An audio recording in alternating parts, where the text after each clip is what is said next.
This material is made available to you by or on behalf of the University of Melbourne under Section 113P of the Copyright Act 1968. It may be subject to copyright. For more information, visit the University Copyright website.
Holding back.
No, I'm hiding it deliberately there. Oh, right. Yeah, that's okay. I can cover that. You're worried about your safety expert, eh? Yeah. Do you have, by any chance, you have the slide that I sent you? Yeah, have you got your computer? Oh, I can bring it up in two ticks. Yeah. I'll just mute out of this. Yep. Did you sent it to my physics email, wasn't it?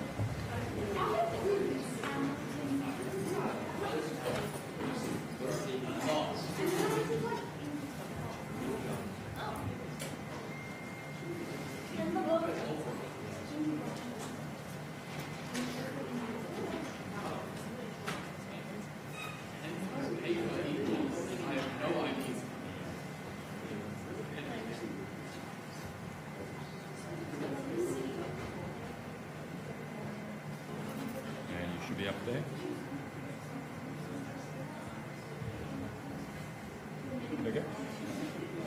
And you've got control.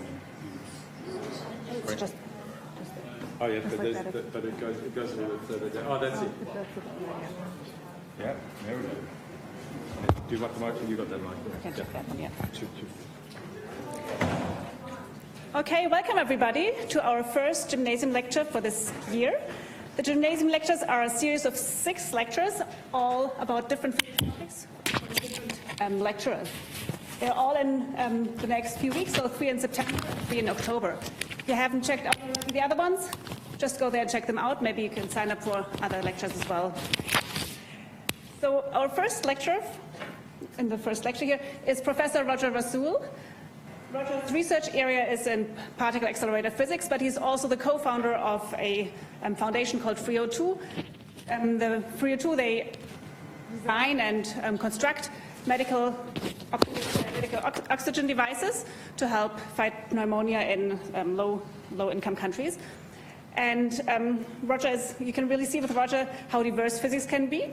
And today he's talking about electricity and magnetism, and maybe he has also some tips and tricks how to succeed in the exams. The lecture is about 50 minutes. 3 hours. 3-hour lecture, and questions afterwards, or Questions at the end of the 3 hours, yeah. and you can come forward as well, so don't be shy, just come and ask. We'll order more pizza to go with the 3 hours, right? Okay. I hand over. Give Marion a big round of applause for introducing. Right.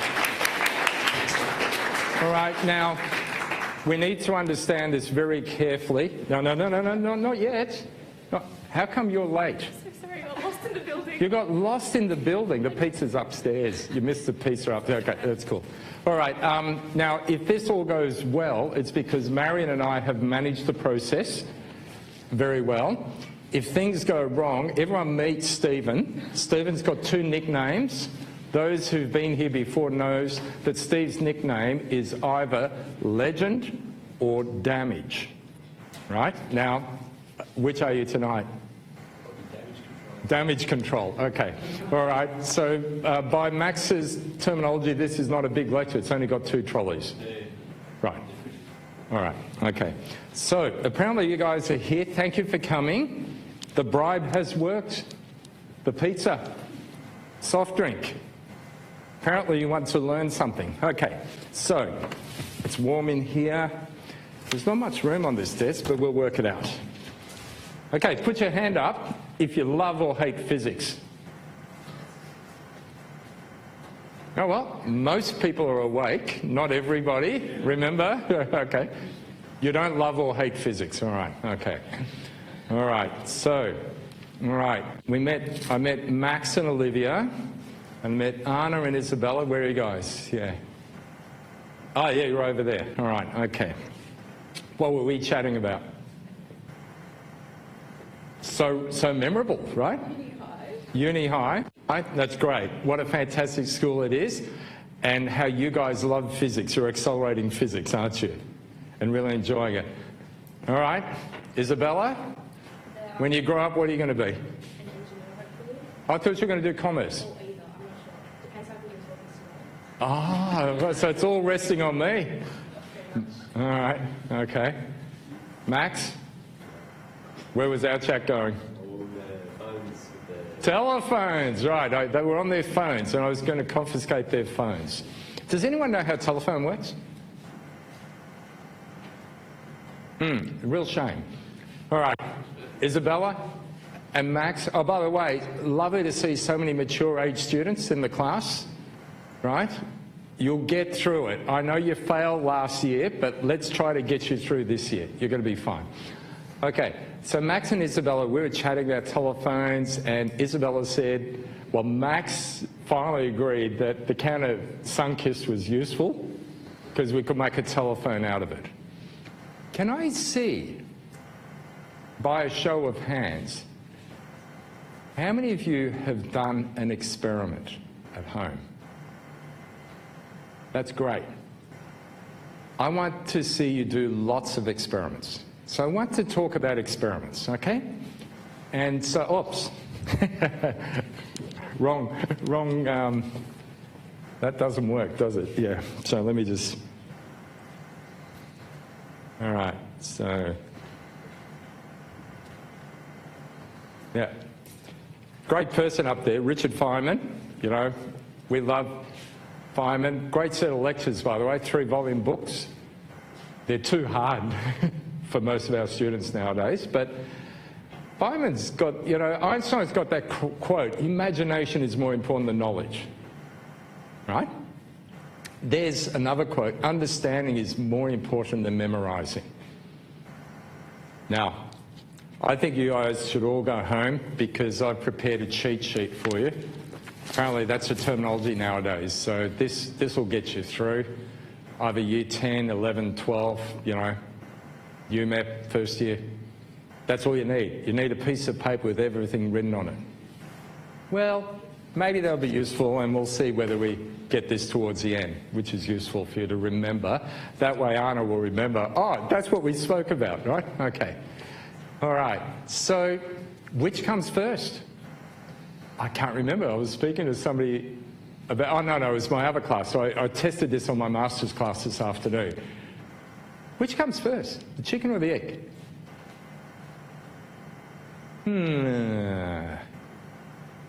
Anyone? Yep. Well, sometimes when you accidentally experiment something, you like make a theory out of it. Who was it that steps into his bathtub and saw the water rise and said eureka? Yeah. That was the experiment, then the theory developed. Okay. Yeah, but back to the chicken or the egg. Which came first, the chicken or the egg? Chicken. Yep. I was going to say egg is evolution of the bird because the chicken is already existing. Well, hang on. This is a VCE exam. I'm just going to put this where I don't forget it. Oh, by the way, this apparently is important for Year 12 VCE physics. So I brought one of these along so you can see that. Anyone know what that is? No, I guarantee you don't, but I'll explain it later on. All right, hang on. VCE is all about there's just one right answer, so I'm going to say it's the egg. So you won't get marks for it. Or I'll say it's a chicken and you don't get marks for it. Okay.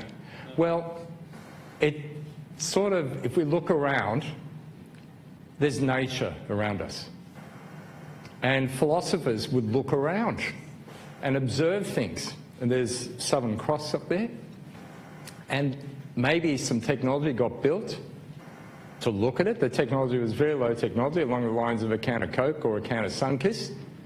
Some mirrors, ground to form a telescope, piece of paper, maybe writing down some numbers where the stars are, and then observing that there were symmetries. You know, things seem to occur, regular cycles.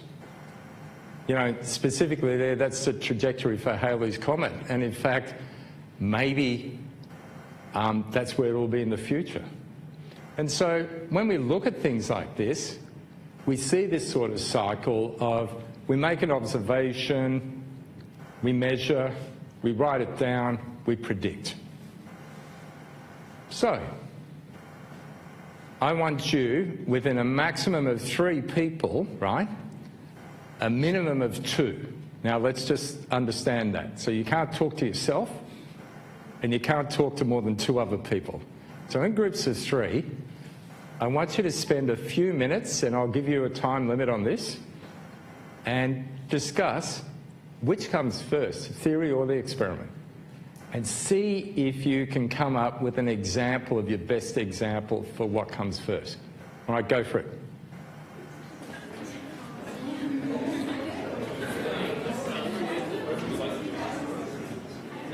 Steve, you can join those guys. Yeah.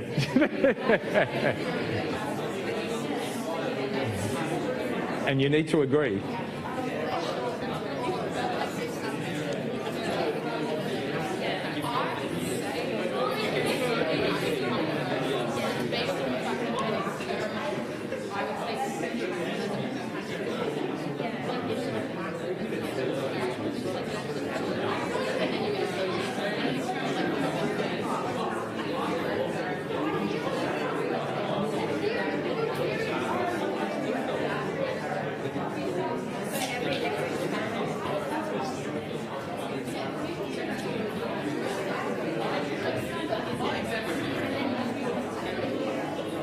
I heard is Max and Isabella. Yes. Yeah. And you're? I'm Kirthika. Kuthi? Kirthika. Yeah, Kuthika. What do you reckon? I reckon theory. Theory? Experiment? What do you reckon? Theory. Okay. come up with an example to convince Isabella.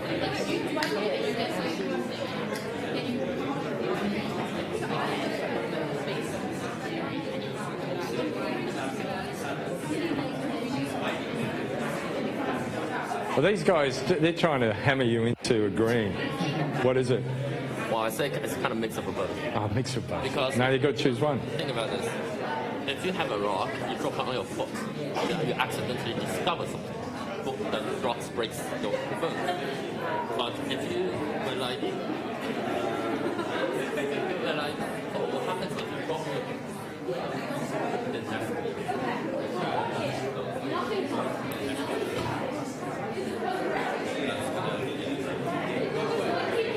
Now, by the way, just to be crystal clear, I want a concrete example. I don't want you drop a rock on your foot. I want a concrete example of theory or experiment. Okay? Back to you guys for another minute maximum. Go. So, where do you start between the Come on, Sophie. What do you reckon?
It is philosophy class. Okay. All right. So it'll be rapid fire. Put your hand up if you don't want to put your hand up to answer. Right. Okay. What did you come up with? Alright, so when we were just talking about that, we sort of said that we would need to have some background theory first before we do. Okay. Background theory first. Okay. Just because you want to know what's been studied on that topic before, in order to design an experiment. Okay, good. We'll hold that. Yeah, we'll accept that. Probably might make it onto our rubric into the marking scheme, right? Okay, great. Next, anyone else want to put your hand up and we'll allow you to speak? There we go, your hand went up. It was a proxy hand from a friend at the back. Go. Now remember, it's not rocks. No. Yep. Well, we have to define what experiments are. Experiments discovered by accident or experiments defined by a planned action. If it is planned action, that's theory comes first. But if it's accidental, then experiments are first. Okay, maybe that's good, and we'll see. This is going to be like a very typical school class where everyone is right. Nobody's going to be wrong, okay?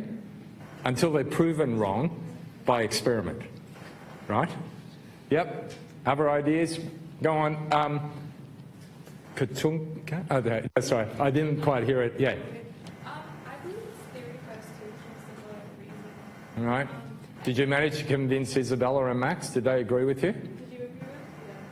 Oh, Isabella agreed and Max just capitulated, did you? Max and originally. Okay. All right. Quickly, go.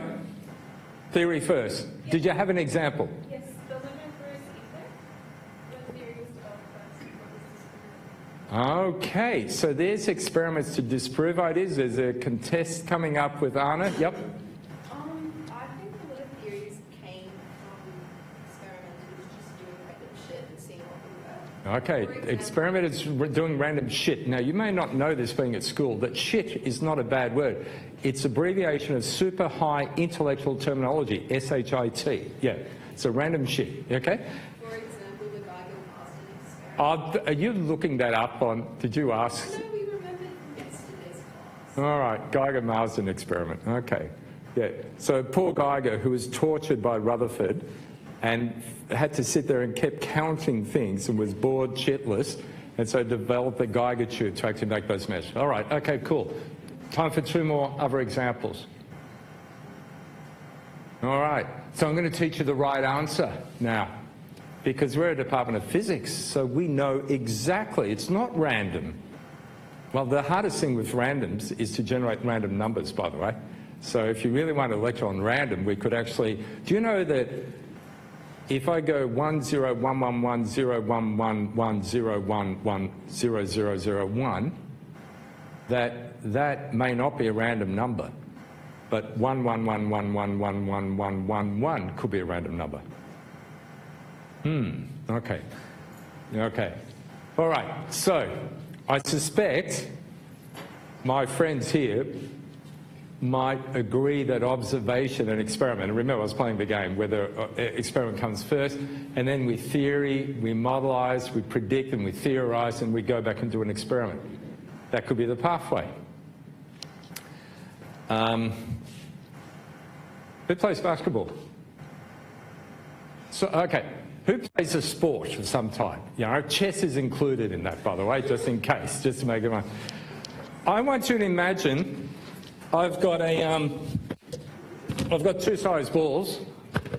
This is bigger than that one because I've learnt the theory of balls. So this is a big ball, this is a small ball. All right, and Damage, am I allowed to stand on this? It'll be fine. Yeah. Well, I need to get taller. Damage. Yeah, then with the microphone. Yeah. All right, I'll pick up. If we move the mic, I might kill it. Is the lecture being recorded, by the way? It is now, right? All right, so for the lecture being recorded, I'm speaking loud for the time being. I'm going to drop the ball. And of course, we can predict what's going to... Oh, sorry, I'm going to let the ball go. Now, we talked the example about the balls, didn't we? And you might theorise that the bigger ball will fall faster and whatever else like that. Now, you guys are all scientists in the room, and apparently you've learned that they both fall at the same rate. And then, of course, you get taught to give the defence, once you're in year 12, that that's not true because of air resistance. We call it the air resistance defence. Have you guys learned that yet? Or no? Right. And so students get locked up with air resistance without really understanding it. But I don't want to actually fall for any of that. I want to just do a simple experiment and Damage will pick it up in. Can you guys predict?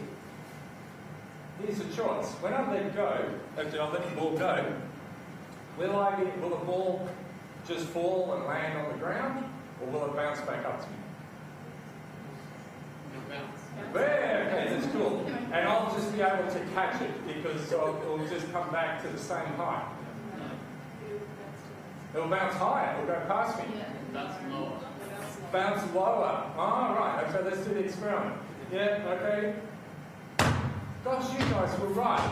So we do the experiment, and then of course, you start to develop your theory. And then of course, if I throw it, maybe it might bounce high enough for me to get it, and you might start to develop a theory about that. Okay? And if I drop this one, will this bounce higher or whatever? So you do an experiment like that. All right. Doesn't matter how I drop the balls. What if I drop them like that? Check with a friend and predict what's going to happen before I do it. Check with a friend and predict and justify your statement.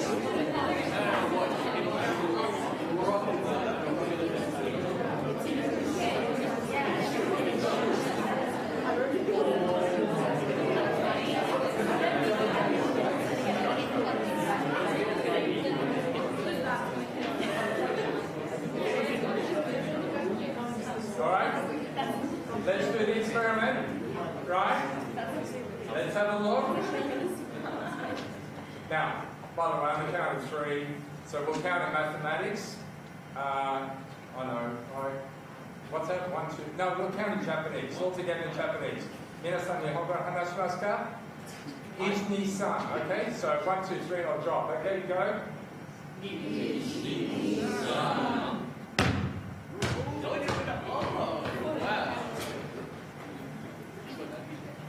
And then we stop there for today, because today is not about memorising.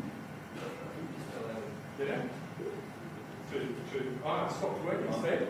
No, it's switched off. Sorry. Yeah. Now, I'd hate to tell you the answer. Who knows the answer, just so I know, in the room? A few people? No, don't yell it out. Who knows the answer? Oh, the question is, why did that tennis ball bounce so high? Don't answer it. Who knows? Do not answer. Just don't say. I just want to see who knows. Who could write down mathematically? All the hands went down. Oh, 2 hands stayed up. Okay, fine. Okay, 3. 3 hands stayed up, which is good. And what's it got to do with space travel, Anna?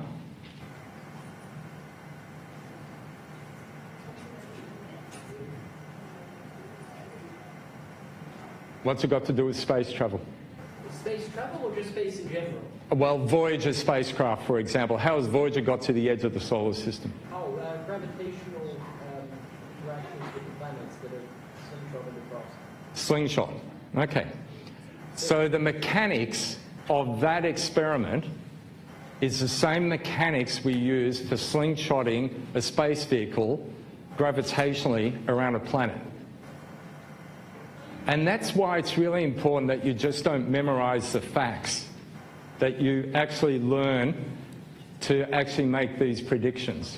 So welcome to the rest of your lives, because hopefully you observe.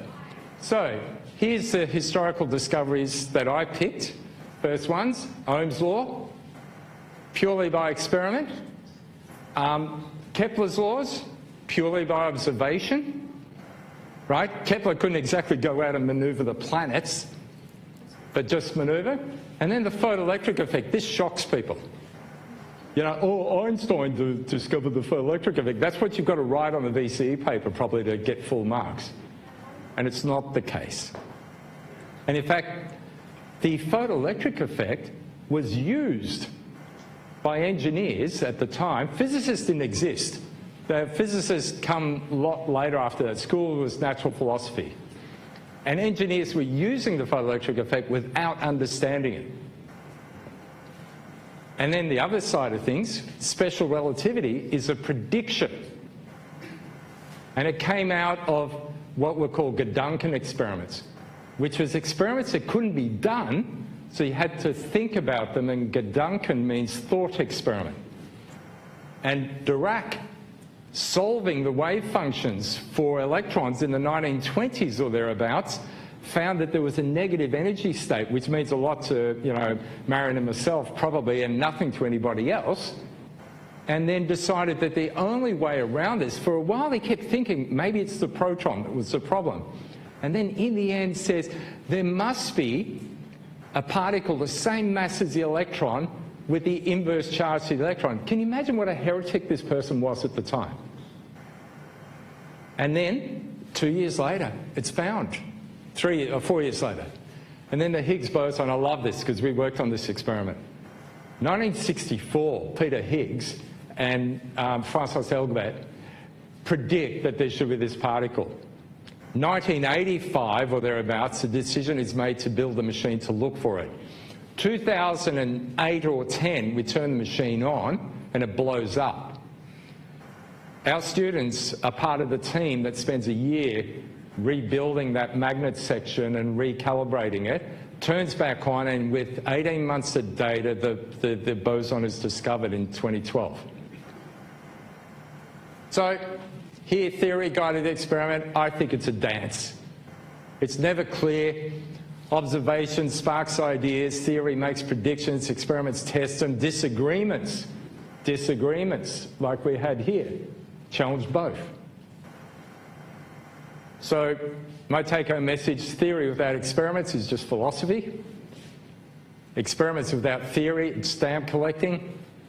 I didn't say chemistry or something like that, I said stamp collecting. And experiments and theory go together, physics. So let me encourage you to keep your minds open to everything. All right. So who discovered work equals force by distance?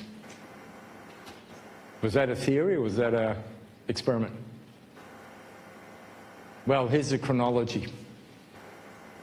Galileo first looked at planes with no theory, just slid things down and rolled things down, and things rolled differently to how they slid. And there was no theory there. Leibniz, by the way, you know, everyone runs around, well, Newton invented calculus. Did he? Leibniz had similar calculus at the time. There was no internet to share. By the way, upstairs where you're having pizza is one of the most exciting early X-rays taken at the University of Melbourne 3 months after William Röntgen discovered X-rays. 3 months. No internet, no email.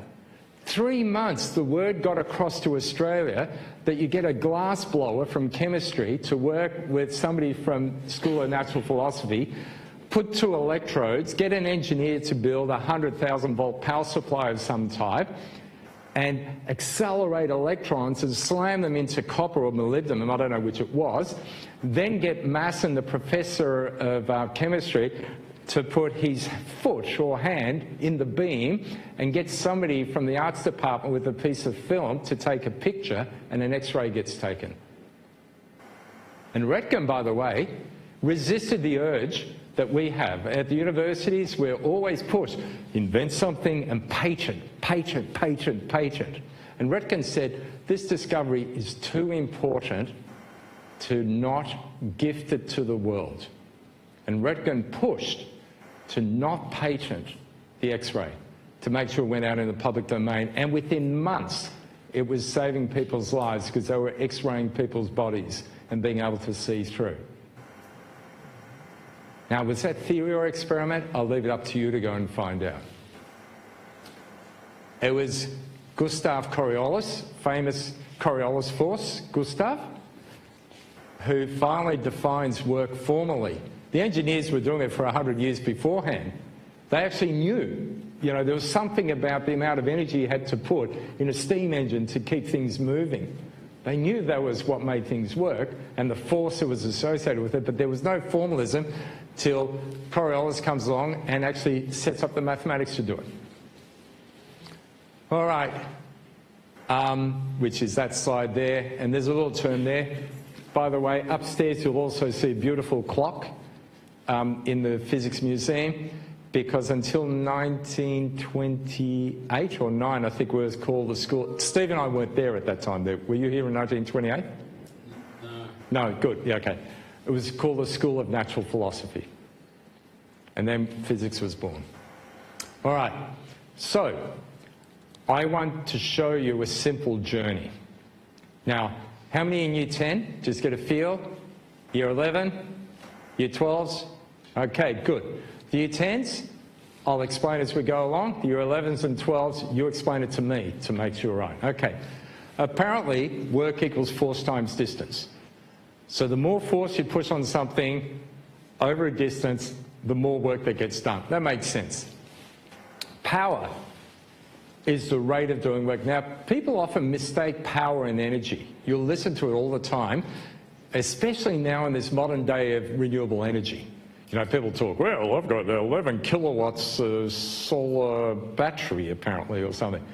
Notice they misuse the term kilowatt hour, which is joules per second times 3,600 seconds, which is joules, which is a unit of energy, 3.6 megajoules, versus power, which is, that is, and I don't even know now because they're LEDs, but I don't know, a few 100-watt LEDs up there, which is the electrical energy per second being consumed. So power, conservation of energy per second, which happens to be the amount of work per unit time. And that's in joules per second, or it's a fancy way of saying the change in work over the change in time gives us the power. And so we can sort of write this differential. The power is the d by dt of force times distance. Notice the bad use of d, so we're going to get a dd by dt, but anyway, it doesn't really matter. And in fact, that little dd by dt is the change of distance over time, which you guys know as velocity. And so we suddenly see that, oh my gosh, if power is indeed the rate of work per unit time, it's the force times how the velocity is. And you get F equals F dot V. Now, I know on your cheat sheets you just write it. Isn't it better to be able to derive it and understand it? All right. And gives a feel that a car engine pushing with more force at a higher speed requires more power. And listen, right from the word go, now I haven't handed out the sheets, but Marion can swear blind that the sheets have got the explanation that I'm giving you on these slides, right? Again, I want you to enjoy the story right now rather than be reading the sheet and saying, when's he going to get up to the next bit, okay? So make sure you grab a sheet on the way out. And the sheet is written in English because it says, so-and-so's law is often written as this, but does this make any sense? Doesn't this happen and predict this, so this implies this? All right, so let me just check. All right, one of the big year 10s, 11s or 12s. What's Newton's law? Oh yeah, oh, which one? Oh, that's right, I forgot this is VCE. We only know there's one and then we derive the others from that one. What was Newton's first law? Yep, go. F equals? Oh gosh, okay. F equals ma, but I think Anna was going to disagree. What did Newton say? It was a differential. Yeah, no, but put that computer away and use this computer, right? It was a differential. Someone else help us out? Nobody over the age of 200 is allowed to answer, right? Yeah, so Steve and I knocked out. Up the back, F equals? Help Anna out. She saw it as a differential. Can you remember?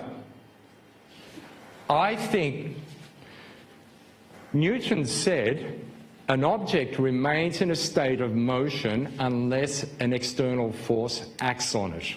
In the Newton's exact words, I think, were, except they're not exact because they weren't recorded, in the absence of any external forces, an object remains in a state of constant motion. And I think what you're trying to find is that you actually want to say F equals dp by dt. Is that what you wanted to say? That's right? Now P equals, what's P? Momentum. And what quantities relate to momentum? Okay, equals d by dt, the differential of mass times velocity. Now this is where it becomes really important to actually be able to think. So if I'm pushing Steve, his mass is changing or not? Generally not. And so we can pull the mass out in front of here and we go m times d by dt of v, and the change of velocity is the acceleration equals ma. Now isn't it great you learn that and then you come to university and you say, what about a rocket? Because last time with a rocket when I looked, you burn the fuel and the mass changes, right? And so this safe thinking goes out the door, unless of course you learn to rehash the rocket equation. But isn't it nicer that you can actually say, well, studying a little bit of maths and calculus might help me deal when both m and v are changing, and there's a chain rule that comes into there, right? So it comes back to memorization. Okay, fine. Ohm's law. Somebody tell me Ohm's law. Yep. R equals IV. Okay. R equals IV. We'll check. Anyone else? Yep. V equals IR. You sure? Is it written down in front of you? Yeah, I thought so. I could see your eyes, right? Okay, V equals IR. All right. I remember my daughter, she wasn't good at mathematics, but she really needed to get into science. And she worked really hard in year 10, you know, to make sure she got into chemistry and physics. Next year she came home and she said, Dad, I got the top mark in maths. I was so excited, you know, finally done something really well. And I said, oh, great. You know, how many questions were there? She said, 1. I said, that's amazing. You've done really well. What was the question? It said, what are 6 sevens? And I said, that's in year 10. She said, oh, yeah, we're getting ready for VCE. And I said, oh, well, what did you put? And she said, 43. I said, but the answer is 42. She said, I was the closest in the class.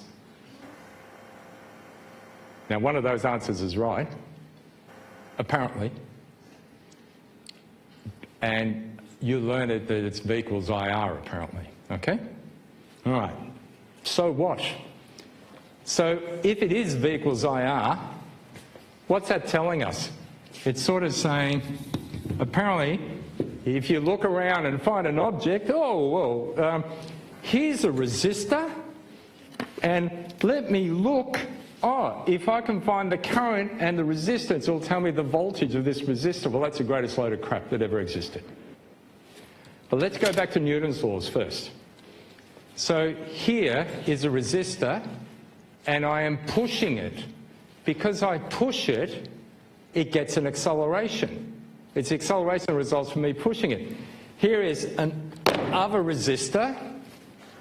Okay, so I push this one with that force and I manage to accelerate it. I use the same force and I don't manage to accelerate this one as much because it's heavier. It's got greater inertia. Is resistance to change is what inertia is. And you say, this is not a good way of writing that. A better way is to write it A equals F on M, that the acceleration of the results is somehow proportional to the force and inversely proportional to the mass. 1, 2. Okay. Do you see the way in thinking? And you think about it. And then with Ohm's law, often a better way of looking at it is to say that the current in the circuit is somehow the voltage divided by the resistance. You see the symmetry with Newton's laws there, right? The greater the voltage for a given resistance, the greater the current that's going to flow in that device. The larger the resistance, the less the current. And this will be the key to you to solve all of these silly questions that are on the VCE papers that you finally do, or you might do IB, where you plug and chug formulae without being able to think what's going on. Now, I'm extremely well experienced to tell you about this because for too many years I set those questions. All right. So, that's a fancy way. Now, some of you will learn that with charges, a charge, then it could be an electron, it could be an anti-electron, it could even be a proton, it could be an ion. When they experience an electric field, they feel a force. Now, like F equals ma, there's F equals QE. And then we can also say that the power for that charge is its force times its velocity. We can play the same games with these things. We can play around and say, well, if I have a charge flowing in a wire, well then the current, the amount of charge I have flowing is charges per second.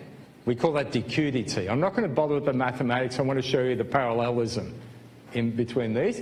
And then you can say, well, if I have lots of charges moving together, well then the total power will be somehow related to the number of charges per second times the energy per charge. And you re-crunch that and you say, well, it's the voltage that gives that energy, right? It's the voltage that accelerates that charge, that provides the field to do that, and therefore P equals IV. That's the power in an electrical circuit. The nice thing about physics is once Newton had dropped the apple Kepler had studied the stars. Galileo had looked some other ways, and Aristotle had thought about things falling, and we set up some general rules. It's consistent. It's not like the chemistry where we've got hydrogen, helium, lithium, beryllium, boron, and we have all these exceptions. We don't have any. So anything that behaves in a way, you should always say to your teacher, well, why is that so? That should be your first question. Not what or how, but why. Help me understand why. All right. So, there's the beauty. And you go straight from mechanics to power to electricity only using simple definitions. It's on the sheet for you to read through. Not to understand, but at least read the story. When you read a novel, you don't always understand everything. Read the story, but we don't need Ohm's law. Do you remember that slide back about Ohm? Had no theory. Observed what was going on. Okay. There's George Ohm, German photo at the Technical University in Munich. I don't know if you knew he was a school teacher. I didn't know. I found that out by asking a friend. I had a chat with a friend. Yeah, a general purpose translating chat, you know, a transformer type chat, right? Okay. And yeah, he very simple circuit, simple equipment, voltaic piles, batteries. Steve brought some batteries. There's some batteries there. A galvanometer. Who's got a galvanometer? I want to do Ohm's experiment. Somebody got one? Stefan, you got one in your office or not? No, okay. Anyway, he noticed that for a given battery, he did all these things. He made these observations. He had no theory. He just wanted to try things. Volta had discovered the piles, the batteries, I think, 200 years before that, probably. You know, and they'd also worked out lemon juice, you know, sticking probes and lemons could make electricity and whatever. And he comes up with this simple thing, I equals V on R, which we've got there, or rearrange V equals IR. He came up with I equals V on R. Now, the reason why I want you to think that way is because too often I see the cheat sheets. And I realise that the students don't understand the equations on the cheat sheets. So let's simplify. So, I can't go any further until we can answer this question. Yep? No. No. No. Oh, how? No, sorry. How did Ohm? Yeah, sorry. Yeah, sorry. Okay, I wrote the slides last night, yeah, as Marion knew. I promised Marion this lecture, what, 3 months ago, I think? 3 months, was it? Yeah. I wrote it yesterday. Just-in-time delivery. Anyone? Do you guys know? I mentioned the galvanometer. Yeah? He used a lot of experimentation. No, right, okay. All right, I'm going to see if I can convince you with some paper clips, a battery, and some wire. Because I went to Bunnings and they're out of stock on galvanometers, right? Mind you, they sell multimeters. Did you know Bunnings sell multimeters? How does a multimeter work? With a battery, right? I think the technology, oh, I've lost my phone. Anyway, probably got a multimeter up to my phone wherever it is. Yeah, apparently. Yeah, no, I found it, it's there. Yeah, I did it deliberately because otherwise it'll be at the end of the day and I'll go, where's the phone? Okay, so I went to Bunnings. No, there's no galvanometers, but they've got wires, batteries and paper clips. So I said to Steve, I want some red wire. So Steve gave me some red wire. So there's some red wire coiled up, a bolt in the middle of the bolt, in the middle of the red wire. Some batteries. Steve didn't trust me with just one battery, so he gave me lots of batteries and he's put a little switch there. These batteries, by the way, are in series. Are they in series? okay? So there's, yeah, just better check, you know, like, I mean, you notice the confidence with which I say, no, these batteries are in series, and it slips a moment. Oh, these batteries are in parallel. Actually, I can tell they're in series, see? Negative, positive, negative, positive, negative, positive, negative, positive. 4 objects in series, each with an EMF of 1.5 volts. This is a 6-volt battery. By the way, how many people studying a language as well? The language is, this is a battery, which is a collective term of cells. Each of these is an individual cell. So when somebody says, I've got a 1.5 volt battery, they don't. They technically have a 1.5 volt cell. And then 4 of them together form a battery. Now that's where, when you come to write scientifically, it would be really nice if you can be semi-articulate, almost eloquent. Okay, so let's do the thought experiment. So it's a battery, or a cell, you know, I've used my own terms, and I've got a coil of red wire is shown up there. All physicists are colourblind and left-handed, so that red wire is shown yellow there just temporarily so that the colourblind people see it as the same colour. And what's going to happen? Well, in case it didn't work, I actually did it here, but Steve, we've got a camera? Present the camera. The presenter camera. The presenter camera. Here we go. Dun, dun, dun, dun. Yeah, right. Can you zoom down a bit there? That's it. A bit to the left. A little more. Oh, perfect. A little less. That's it. Wow. Okay, but they can't see my face. There we go. Is that better now? Right, okay. All right, so there's a coil, and place that into there, and when I press this switch, nothing happens. Oh, Steve, where are they? Oh, there they are. And Steve's got a box of paper clips, which you can see up there, and I can see up there too. And then let me just do an experiment first. This is the pre-experiment to make sure I don't have a magnet. Right, nothing.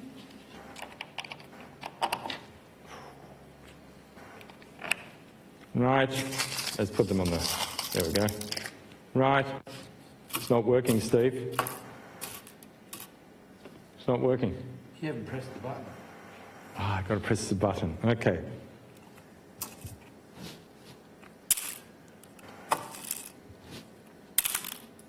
You can do that experiment at home, and let me just show you. Steve, do you want to hold this one for me? Yeah. So you can do the experiment at home yourselves. Go. No, yeah, there you go. You're picking them up. A few. Just one battery.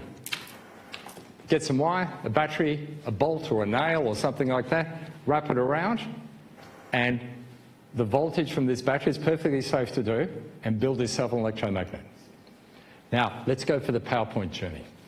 How did Ohm, thanks Steve, yeah, how did Ohm measure current?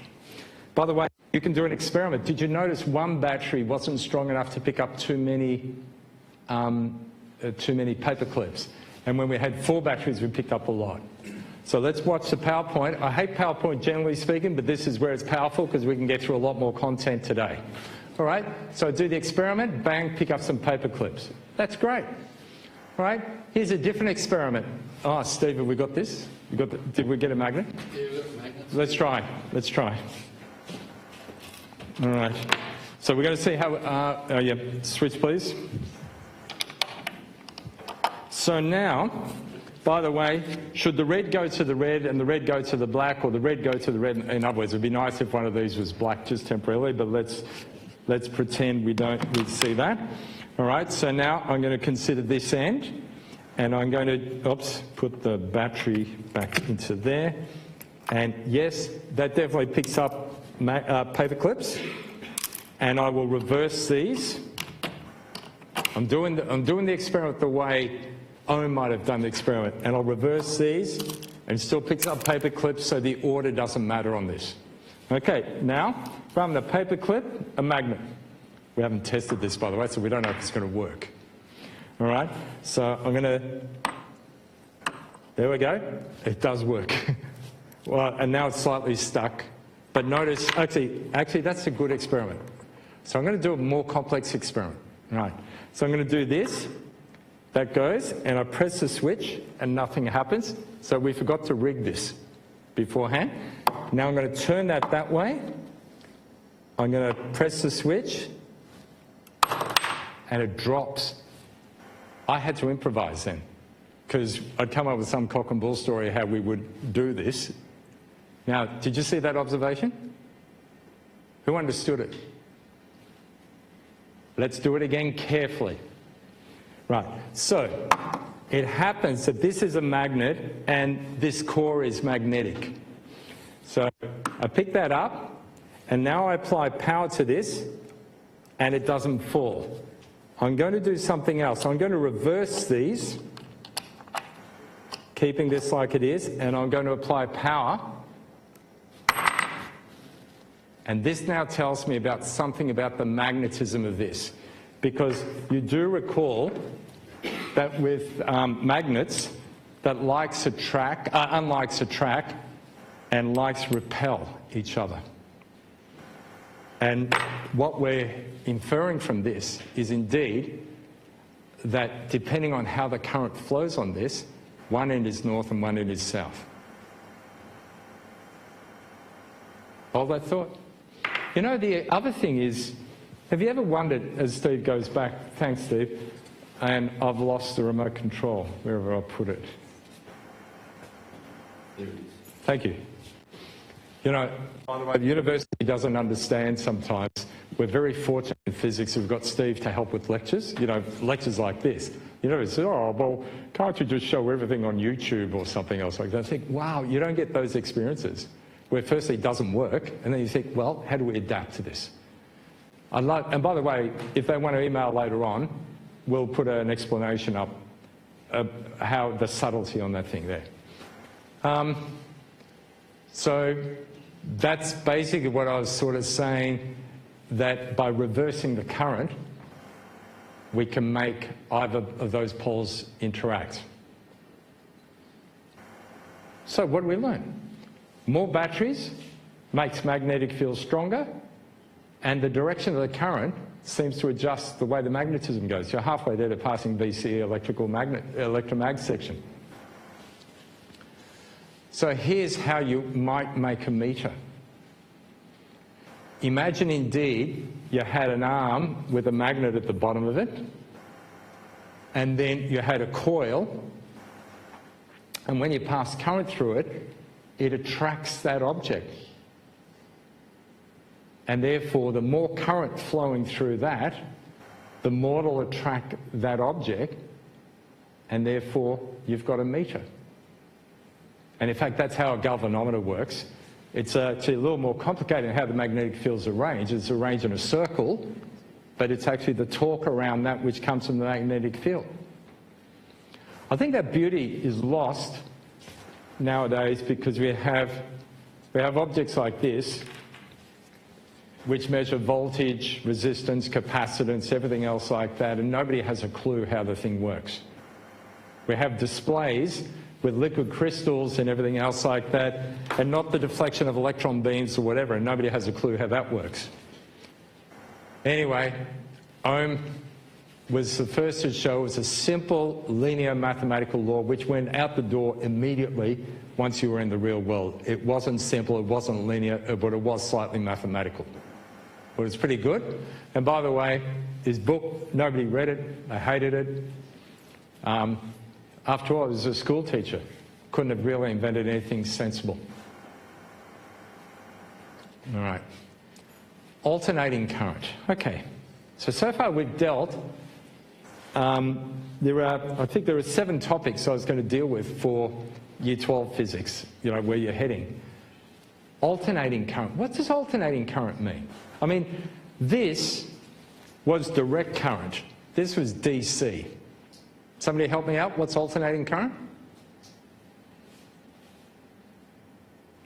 You're not sure? Everyone does that. If you get the feel for doing that, that's alternating current, apparently. Actually, apparently what the alternating current is, sometimes that's positive and sometimes that's negative, back and forth, except it does it in a sinusoidal fashion. Okay. Well, all of a sudden some mathematics creeps into this, and if you're going to start to do Ohm's law, you've got these sine omega t's suddenly involved there, and you suddenly realise why you should do maths methods when you're doing physics, and certainly possibly specialists, and general maths may not cut it. If you do general maths, you're going to have to catch up. So if you want to do science, generally speaking at Melbourne, or possibly, I'm not sure, Monash might take them with general maths, but I'm not sure you'll do physics without doing methods at least, okay? So very rarely do I advise students about what to do, but the one thing I'd encourage you to do is do at least maths methods. Anyway, oh, that's right, that's a really important point. This light. This light appears to be on. Is it on constantly? What's that mean? Oh, don't be rude. Oh, sorry. Oh, sorry. Oh, sorry. Is that, yes? Oh, right, okay, yeah. No. It's not on, but it is on. Not constantly. But this guy's going like this, actually. Yeah, yeah. Is it, it's on, it's not? Is it? What is it? Alternate current. Yeah? No, that's crap up there. Keep going. I would say that it oscillates sinusoidally. All right, so let's just check our argument. So the power in an alternating circuit goes from 0 to maximum, and then comes back to 0, and then goes from 0 to minimum, and then comes back to 0, and then goes 0 to maximum and comes back to 0, right? How long is it off for?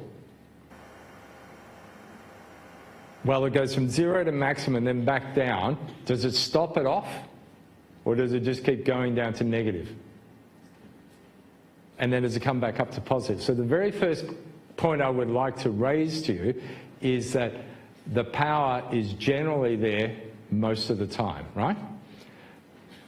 But there is a subtlety going on that the power is going up and down at 50 times a second. The power, which is the voltage times the current, is not constant. It is oscillating a little bit.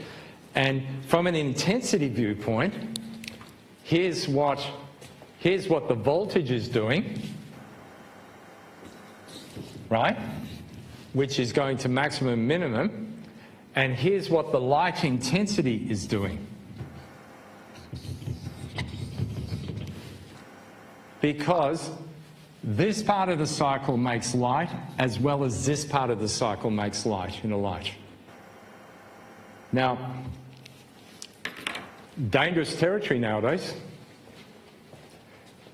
because what used to be up in this theatre were fluorescent lights. And what is there, borderline, it's an incandescent light. I wasn't sure, do you get me?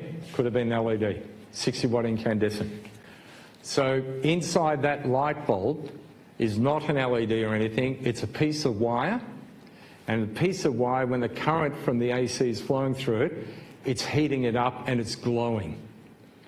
And if we look very carefully, if indeed we did actually have some technology, which we do, we could put a photocell on there, we would see that it's fluctuating 50 times a second, but our eyes can't see that.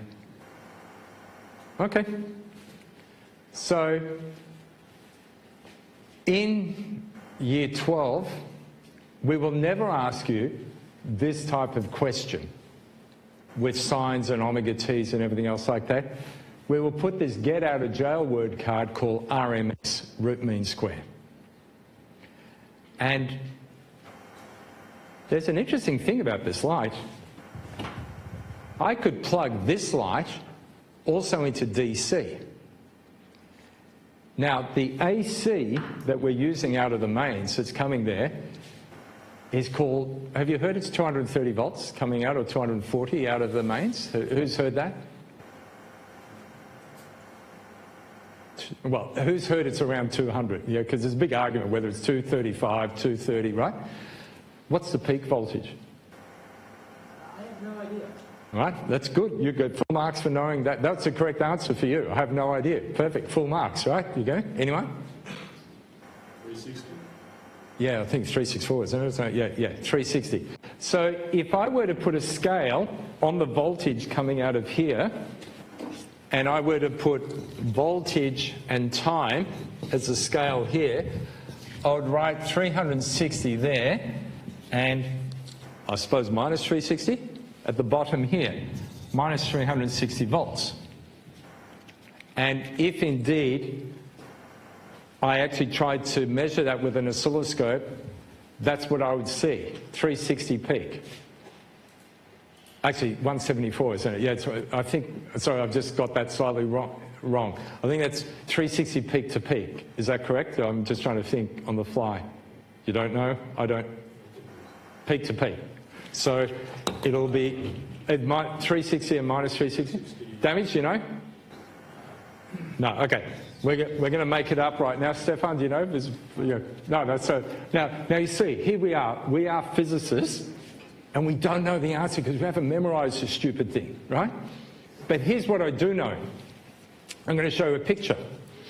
That we use the term RMS, which we'll say is 240 or 230 RMS, because we want this to be true. So if you look at the peak voltage that's going up to, yeah, it is 360, it's plus 360 minus 360. You see that little green bit where I put the two triangles there? That little bit of area? Notice that they fill in those blue bits. I know it's hard to see on that diagram. It's not quite clear on the diagram I've done it, but if we did the integral, we would see that if I clip the top bit at 1 over root 2 times that peak voltage, I'd end up knowing exactly how much area is at that point there, and we call that the RMS voltage. So if indeed I were to put 360 volts AC, not RMS, peak to peak, or I put 230 volts DC into this, it would generate the same amount of light, same amount of power. And so the RMS term is the get out of jail card for Year 12, because that means we don't need to look at the shape of the waveform. All right? And that's a constant power. You'll never find 230 volts at any power stations. You see all these big insulators and all that because there's hundreds of thousands of volts all over the place. Why is that? Okay, so we're going to try some experiments here. All right, so let me just start here. Who's heard of Transformers? Yeah, they're a great show. Do you watch them on... wrong, sorry, Isabella. Yeah. Okay, so there's a transformer. Now, a transformer is interesting.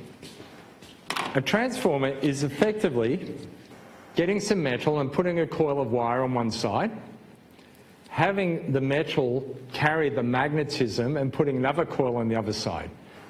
And when you put varying electricity, AC electricity on this side, on the other side, firstly you get a magnetic field that changes with time, and that changing magnetic field makes electricity on the other side. Steve, can we demo it? You got transformer demo? Got that one over there. Have you got demountables? Here. That one, you want that one? Yeah, we want this one. Yeah, sorry. So Steve's going to put the camera on and let's check out transformer. So, right, I'm going to place that there so we lose it later. Okay. All right, so firstly, Steve's got an electrical coil. That's a coil of wire, which you can't tell because it's got the safety thing on there. But there's an on-off switch. There you go. So